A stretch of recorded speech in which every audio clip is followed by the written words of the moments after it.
The house had been empty for years. A grand estate on the outskirts of Douchy, its tall iron gates rusted at the hinges, its gardens overgrown, the long gravel driveway littered with leaves. When Alain Delon passed away, the house, once a symbol of his enigmatic solitude, had been locked up and left to time. It was not until the Bouvier family purchased it that life returned to the place. At least, that was the idea.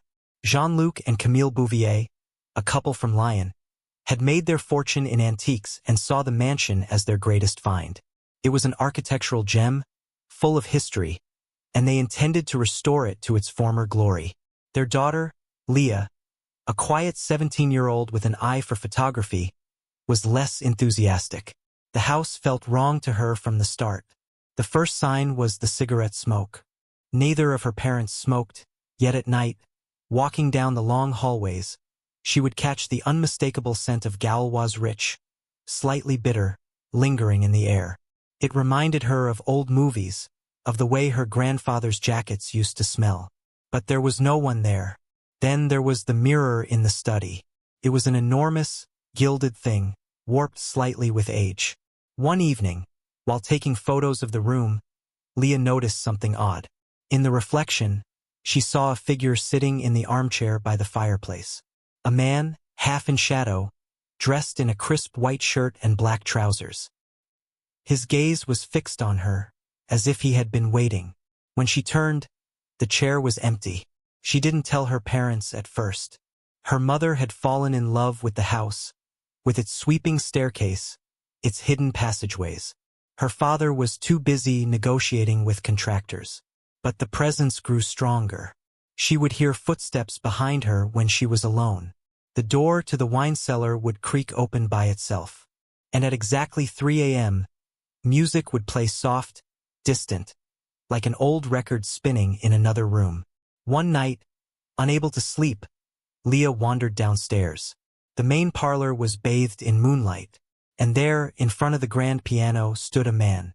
He was older now, but still unmistakably handsome. His blue eyes, sharp even in the dim light, met hers in the reflection of the window. "You shouldn't be here," he said, his voice deep, smooth. Leah's breath caught. "Why?" she asked, barely above a whisper. The ghost of Alain Delon only smiled, a sad, knowing smile, and faded into the dark. The next morning, she told her parents everything.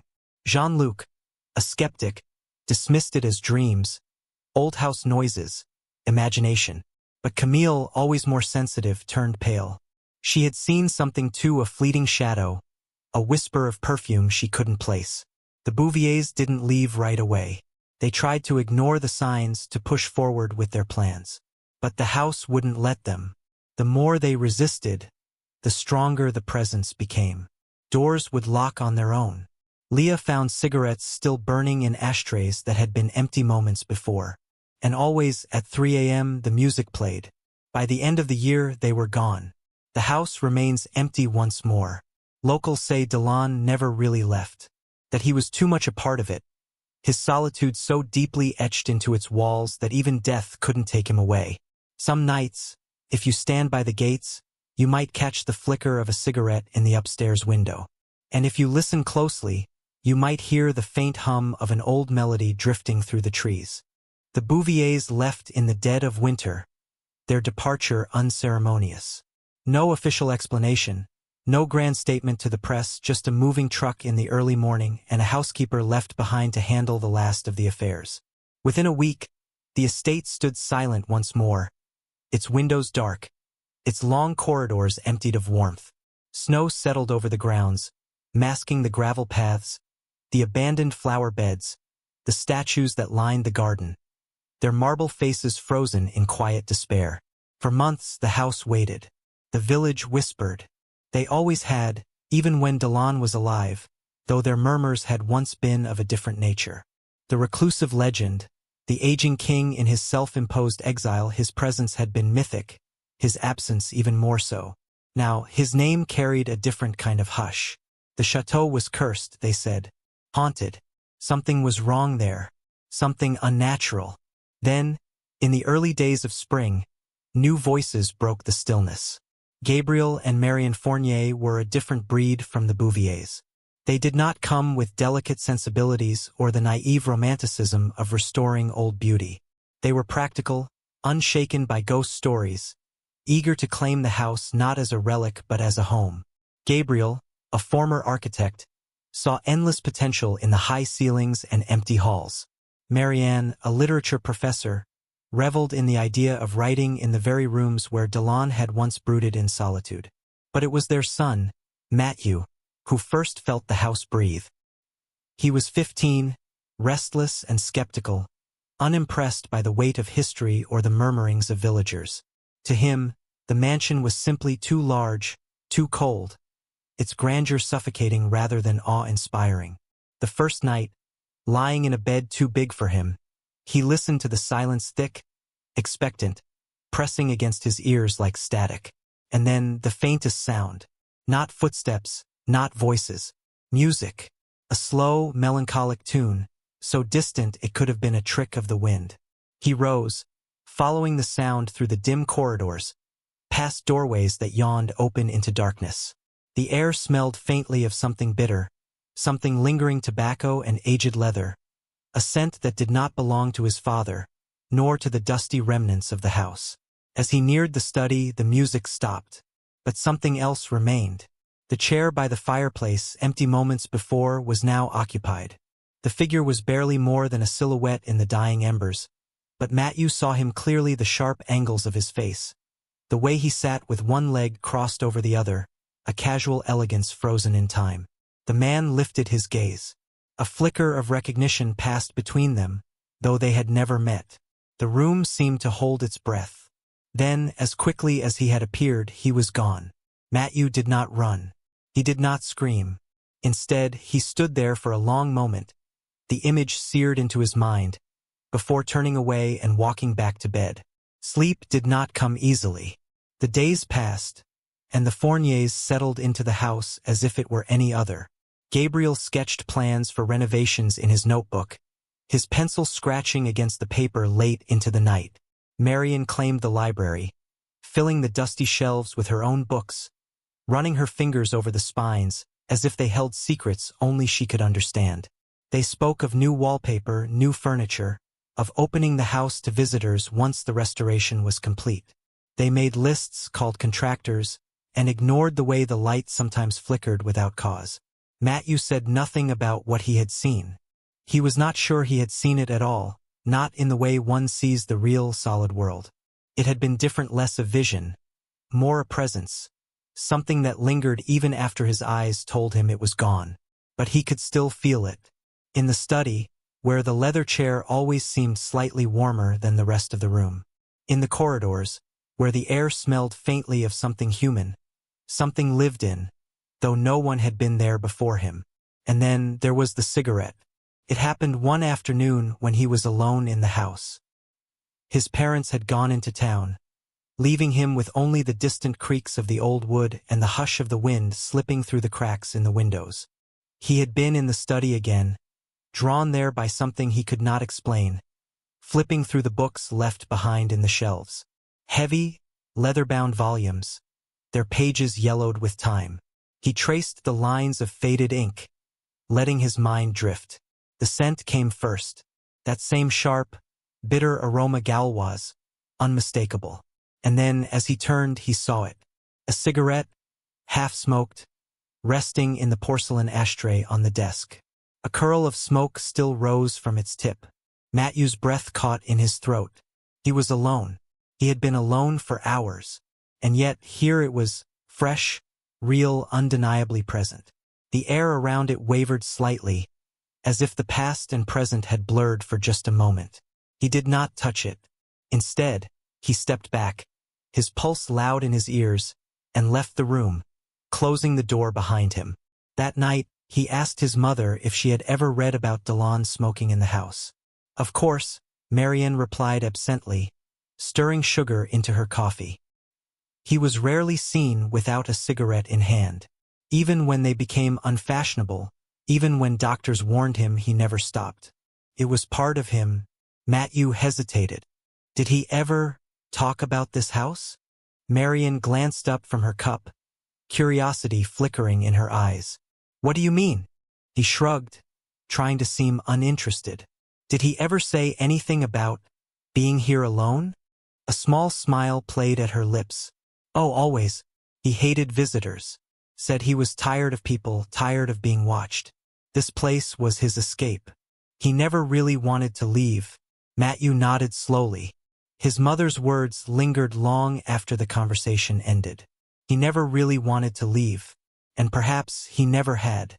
Don't forget to subscribe and like if you liked this story.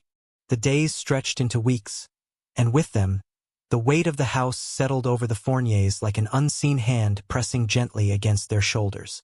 It was not hostile, not yet, but it was undeniable. A hush clung to the walls, a waiting stillness, as if the house itself was watching. Gabriel dismissed it as the nature of old places. The house had stood for decades, long before they arrived, and it would continue to exist long after they were gone. "It's just settling," he would say when the floor creaked unexpectedly, or when doors moved slightly, as if nudged by an unseen current. "Nothing to be afraid of." Marian, too, seemed unfazed. If anything, she relished the atmosphere. She spoke often of the past, of the artists and actors who had once visited, of Delon's presence lingering in old photographs. She liked to sit in the library late into the night, the dim glow of her lamp casting long shadows against the spines of books. She claimed she did her best thinking there, surrounded by echoes of another era. Matthew, however, could not ignore what he had seen. The cigarette had been real. He had watched the smoke curl upward, had felt the prickle of being watched even as he stood alone in that room. And it was not just the study anymore. It was the mirror in the upstairs hallway. He passed it each night on his way to bed, an ornate thing, its silvered surface slightly mottled with age. First, it was nothing, just a mirror, reflecting the dim light of the sconces, his own shadowed figure moving past. But then one night he saw something else. A man. Not a fleeting glimpse, not a trick of the light. He was there, standing just behind him in the reflection. Dressed in a white shirt, the collar slightly open, the sleeves rolled up in a careless elegance. He was not looking at Matthew but past him, toward something unseen. His expression was unreadable, distant, as if caught in some private thought. Matthew turned, heart pounding. The hallway was empty, but when he looked back at the mirror, the man was still there. This time, the reflection met his eyes. Matthew stumbled back, breath caught in his throat. He did not dare look again. He walked quickly to his room, closed the door, and did not leave until morning. By then, something had changed. The air in the house felt different, charged, heavier. The silence had a presence, as if the house itself had become aware of him, of his knowing. That night, at 3 a.m., the music started again. Not a distant hum this time, not a whisper in the wind. It was clear, unmistakable, drifting up from below. A record player somewhere in the dark. The melody was slow, mournful, tinged with longing. Matthew lay frozen in bed, the sheets twisted around his legs. He knew what he would see if he got up, if he followed the sound. He knew where it would lead him, to the study, to the chair by the fireplace, to the waiting man in the mirror. The music played softly, filling the house like a memory slipping through the cracks. The melody was old, something from another time, another life. It rose and fell like a breath, lingering in the heavy air. Matthew lay still, listening, his pulse loud in his ears. The clock on his bedside table glowed 3:07 a.m. The music had not stopped. If anything, it had grown clearer, as though the source had drifted closer, threading its way through the corridors toward him. He sat up, pushing the covers aside. The floor was cold beneath his bare feet. He hesitated, fingers tightening against the edge of the mattress. The logical part of him, the part that belonged to his father, the part that dismissed ghost stories and creaking, would urged him to stay in bed, to pull the blanket over his head and wait for morning. But something deeper, something instinctual, told him to move. He rose slowly, stepping toward the door. The handle was cool beneath his palm. The hallway stretched ahead, empty and dim, the sconces casting a dull, flickering glow against the walls. The music was stronger here, drifting up the staircase in slow waves. Matthew's breath came shallow. He moved carefully, one step at a time, the wooden boards sighing beneath his weight. The house did not protest, if anything. It seemed to guide him, leading him downward, toward the study. The door was ajar. A sliver of golden light spilled out, flickering slightly, as if from a fire that did not exist. The scent of cigarettes was thick now, wrapping around him like a second skin. Matthew hesitated. Then, without allowing himself to think, he pushed the door open. The study was warm. Too warm, as though someone had been there for hours, drinking, smoking, existing. The chair by the fireplace was not empty. The man sat exactly as he had in the mirror, one leg crossed over the other, his hands resting lazily on the arms of the chair. His white shirt was crisp despite the loosened collar, the dark fabric of his trousers smooth and unwrinkled. He looked comfortable, at ease, as if he belonged there. And perhaps he did. Matthew could not move. The figure before him was not transparent, not flickering or half-formed like in the movies. He was real, tangible, a man who had been seen by the world, captured in film and photographs, forever young in their frames. But here, in this room, Alain Delon was older. Not as he had been in his youth, nor as he had been at the end, but somewhere in between. His face bore the lines of time, but they did not diminish him. His eyes pale, piercing, settled on Matthew with quiet amusement. He lifted one hand, slow, deliberate, bringing a cigarette to his lips. The ember glowed briefly in the dim light. Smoke curled between them. Matthew swallowed, his throat dry. He wanted to speak, to say something, but no words came. The record spun softly behind them, the music crackling as if from another world. Then, at last, Delon spoke. Vous entendez aussi, n'est-ce pas? His voice was deep, smooth, touched with something unreadable. Matthew hesitated, his fingers twitching at his sides. Hear what? His own voice was smaller than he expected, barely above a whisper.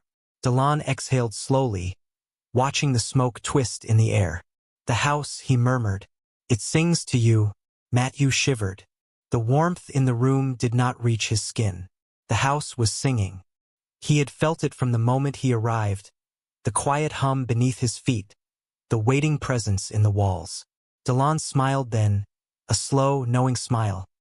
He leaned forward slightly, the golden glow of the fire catching the sharp edges of his face. Don't be afraid, he said. Not yet. Matthew opened his mouth, but before he could speak, the room flickered. The light wavered just for a second, just enough to make him doubt. The air shifted, and suddenly, the chair was empty. The cigarette, still burning, rested in the ashtray. The music continued to play. Matthew staggered back, his breath uneven. His heartbeat pounded against his ribs. The house was silent again. But it was not empty. It had never been empty.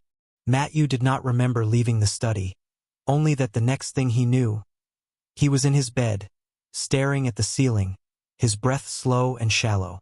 The house was silent again. The air had changed, as if whatever had filled the space before had receded just enough to let him go for now. Sleep did not come. Every time he closed his eyes, he saw the ember of the cigarette, the way the smoke curled from Delon's lips, the way his voice had settled into the air like an echo that would never quite fade. Don't be afraid. Not yet. What had he meant?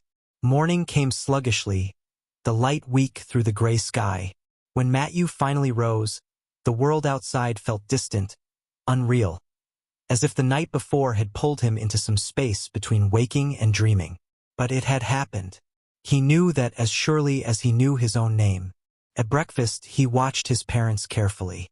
They moved about the kitchen as if nothing was wrong, as if the house had not shifted in the night, as if they had not heard the music, smelled the smoke, felt the weight of unseen eyes. Marian sat at the long wooden table, flipping through an old book she had found in the library, her fingers absently tracing the spine. Gabriel read the newspaper, his coffee growing cold beside him. The mundane normalcy of it all felt wrong. like a set piece arranged to keep him from asking the questions that pressed against his throat. Finally, he spoke. "Did either of you hear anything last night?" His voice was careful, measured. Marian glanced up. "Hear what?" Matthew hesitated. "Music. The record player. Someone moving around." His father sighed, folding his newspaper.